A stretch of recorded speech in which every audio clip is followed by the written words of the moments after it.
serving the Republic of the Philippines for more than 75 years. Ito po ang Presidential Broadcast Service. From the Presidential Palace, Manila, Dateline Malacañang.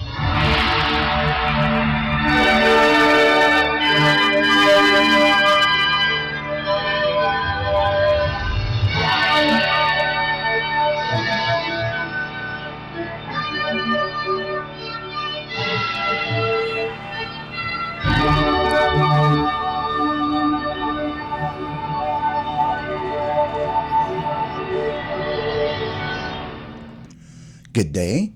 This is Dateline Malacañang. In celebration of Teachers Month, Philippine President Ferdinand R. Marcos Jr. on Sunday evening hosted the third installment of the Concierto sa Palacio or KSP para sa mahal nating mga guro or in English, Concert at the Palace for our beloved teachers at the Mabini Grounds in Malacañang Palace. Serenading teachers from various parts of the country who went above and beyond their call of duty during the pandemic, the KSP reaffirmed the Filipino sense of pride and identity through performances from singers, rappers, and dancers who showcased the unique Filipino brand, rich culture, and world-class talent in the performing arts. The concert, entitled KSP para sa mahal nating mga guro, honored the educators' passion and commitment to deliver the highest possible standard of learning in the academic field amid the challenges and varying degrees of situations during the pandemic. The educators from different parts of the country who attended the event felt ecstatic and extremely appreciative of the President's invitation to participate in this special night of music and entertainment. They believe that the activity promotes the administration's vision of Bagong Pilipinas or New Philippines for an all-inclusive brand of governance. The Office of the President or OP, Presidential Communications Office or PCO, Social Security's Office or SOSEC, and the Presidential Broadcast Staff, Radio Television Malacañang or PBS-RTVM took the lead in ensuring the success of the musical celebration. Dateline Malacañang. South Korean shipbuilder Hyundai Heavy Industries or HHI said one of the two missile corvettes ordered by the Philippine Navy or PN will be delivered by 2025 with the second in the following year. The company said the HHI is on track for the target delivery dates as the construction of the vessels are on time. HHI added that the work schedule for the corvettes proceeded on schedule as construction started this May. The South Korean shipbuilder emphasized that the first block will be laid by November this year. HHI was referring to the steel cutting, which is considered in naval circles as the start of the construction of a warship. It also added that construction for the second corvette will start this November. The Department of National Defense or DND signed a 28 billion peso contract with HHI for the acquisition of two brand new corvettes for the PN on December 27, 2021. The corvettes are capable of anti-ship, anti-submarine, and anti-air warfare missions and will be more heavily armed than the Jose Rizal-class frigates. These ships will backstop the two Navy's Jose Rizal-class frigates also constructed by HHI. Dateline Malacañang. Malacañang over the weekend said that President Ferdinand R. Marcos Jr. approved the release of 12.7 billion pesos to fund the Rice Farmers Financial Assistance or RFFA program. Under the RFFA program, around 2.3 million small rice farmer beneficiaries will benefit from the administration's step and help maintain their productivity in the midst of the continuous challenges in the field of agriculture. Each beneficiary will receive 5,000 pesos in financial assistance that is taken from the excess tariff collection of rice importations last 2022 that reached 12.7 billion pesos. Those qualified to receive the benefits of the RFFA program are farmers who tend fields lower than 2 hectares, which is also based on Republic Act or RA number 11598 or the Cash Assistance to Filipino Farmers Act of 2021. Beneficiaries include those in Farm Cooperatives Associations or FCAs, Irrigators Associations or IAs, Agrarian Reform Beneficiary Organizations or ARBOs, Small Water Impounding Systems Associations or SWIZAs, and other farm groups. The President said the financial assistance will help farmers struggling from rising cost of production and the threats posed by the El Nino phenomenon. Dateline Malacañang. Philippine President Ferdinand R. Marcos Jr. on Sunday extended his congratulations to Ernest John E.J. Obiena for capturing the country's first gold medal in the men's pole vault competition of the 19th Asian Games in Hangzhou, China. The President also extended his congratulations to Patrick King Perez, Jones Inso, Gideon Padua, Clemente Tabugara Jr., Alex Ayala, and Francis Casey Alcantara in their outstanding performances in Taekwondo, Wushu, and tennis. To recall, the Marcos administration has expressed its full support to the Filipino athletes that represented the country in international competitions and continues to bear the flag of the Philippines. Just this August, the Office of the President conducted the Concert at the Palace dedicated to the Filipino athletes, wherein they were honored through their dedication and discipline in the different fields of sports. According to the Asian Games website, as of Sunday, the Philippines has garnered a total of 8 medals, 1 gold, 1 silver, and 6 bronze medals. Dateline Malacañang. An analyst on Saturday said that Philippine President Ferdinand R. Marcos Jr. has sent a strong message that Manila is ready to make a stand in protecting its rights over the West Philippine Sea or WPS. Last week, the President ordered the Philippine Coast Guard or PCG to cut the floating 300-meter buoy that was placed by the China Coast Guard or CCG at Scarborough Shoal. In a forum, LaSalle International Studies professor Renato de Castro said that the decisive actions of President Marcos tells the government of China of his political will to ensure food security for the Filipino people, especially the fishermen, and his independent foreign policy that caused a major effect in China. De Castro explained that without consulting the governments of the United States, Japan, and China, what the chief executive has done is show his independent foreign policy and decided to face the maritime expansionism of the CCG. Professor De Castro emphasized that President Marcos's move is his way to show China on how the administration will face the illegal activities in the WPS and how they will defend the rights of the country in Philippine waters. Dateline Malacañang. The time has been set to submit to Philippine President Ferdinand R. Marcos Jr. in Malacañang Palace a measure that will simplify the process of paying taxes and value-added tax or VAT refunds. This is after the Senate and House of Representatives have both ratified the Ease of Paying Taxes Bill.